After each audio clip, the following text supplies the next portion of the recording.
వాట్సాప్లో number save చేసుకోకుండా ఎలా మెసేజ్ చేయాలో ఈ వీడియోలో తెలుసుకుందాం.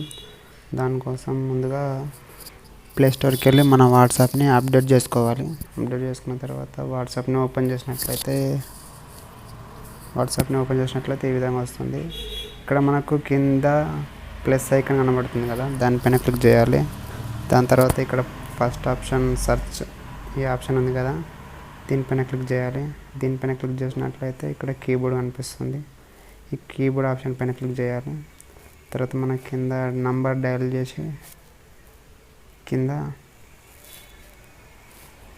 నంబర్ ఎంటర్ చేసి మన కింద నంబర్ ఎంటర్ చేసినట్లయితే ఇక్కడ మనకు వాట్సాప్ అనేది కనిపిస్తుంది.